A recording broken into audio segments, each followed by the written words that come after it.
Tidak tempat tersisa bagi dunia jilid 1. Persembahkan diri demi terlepas dari jerat maut. Bacaan firman Tuhan Roma 12 ayat yang pertama. Karena itu, saudara-saudara, demi kemurahan Allah aku menasihatkan kamu, supaya kamu mempersembahkan tubuhmu sebagai persembahan yang hidup, yang kudus dan berkenan kepada Allah, itulah ibadahmu yang sejati. Dan itu mempersembahkan korban persembahan sebagaimana dipaparkan oleh Paulus tersebut di atas adalah gambaran dari apa yang seharusnya kita lakukan mana kita memutuskan untuk mempersembahkan diri kepada Tuhan.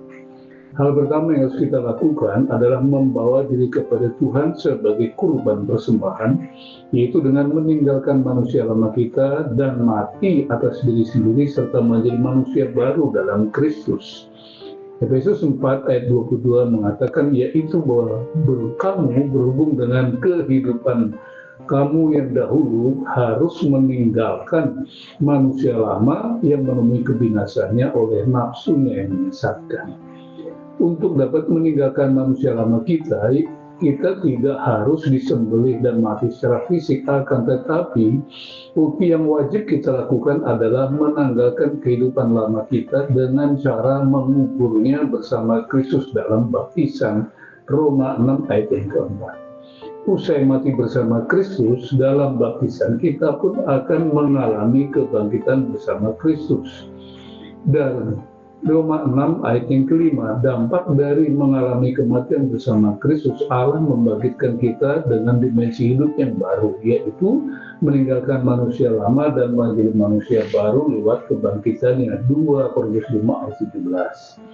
Melalui kematian kita bersama Kristus, manusia lama kita telah turut disalibkan bersama Kristus. Kemudian pada saat yang bersamaan kita pun menerima kebangkitan Kristus. Efesus 2 ayat yang kelima. Lewat peristiwa kebangkitan bersama Kristus ini, kita dianugerahi kodrat ilahi yang melepaskan kita dari hawa nafsu duniawi yang membinasakan dunia. 2 Petrus 1 ayat 3 dan ayat yang keempat. Dengan kodrat ilahi yang kita terima dari Kristus inilah tubuh dosa kita pun kehilangan kuasanya. Roma 6 ayat 6 mengatakan karena kita tahu bahwa manusia lama kita telah turut disalibkan supaya tubuh dosa kita hilang kuasanya, agar jangan kita menghambakan diri lagi kepada dosa. Oleh karena itu Rasul Paulus mengingatkan kita agar jangan pernah memberi tempat sekecil apapun bagi dosa di hidup kita yang baru ini. Roma 6 ayat 7 dan 8 mengatakan, sebab itu siapa yang telah mati, ia telah bebas dari dosa.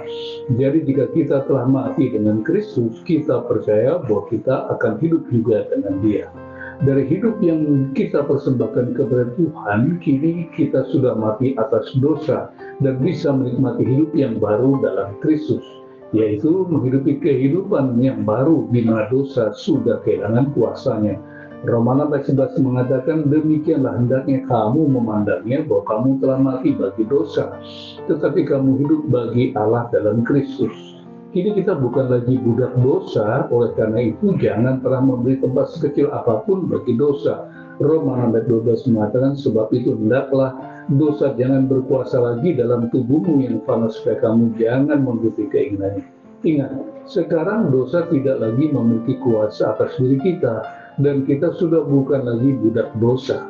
Sejak sekarang diri kita adalah milik Kristus. Oleh karena itu janganlah pernah lagi menyerahkan anggota-anggota tubuh kita kepada dosa, tetapi serahkanlah diri ini untuk menjadi alat kemuliaannya. Roma 6 ayat 13 mengatakan, dan janganlah kamu menyerahkan anggota-anggota tubuhmu kepada dosa untuk dipakai sebagai senjata kelaliman, tetapi serahkanlah dirimu kepada Allah sebagai orang yang dahulu mati tetapi sekarang hidup, dan serahkanlah anggota-anggota tubuhmu kepada Allah untuk menjadi senjata-senjata kebenaran. Saya tutup dengan 3 closing statement.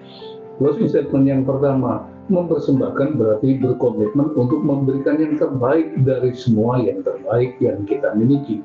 Dan itu juga berarti kita merelakan diri untuk kehilangan. Yang kedua, meninggalkan kehidupan yang lama dan tabiat dosanya, tidak ubahnya rela terpisah dari kekasih yang mengkhianati kita dengan cinta palsunya yang menjerat dan membinasakan.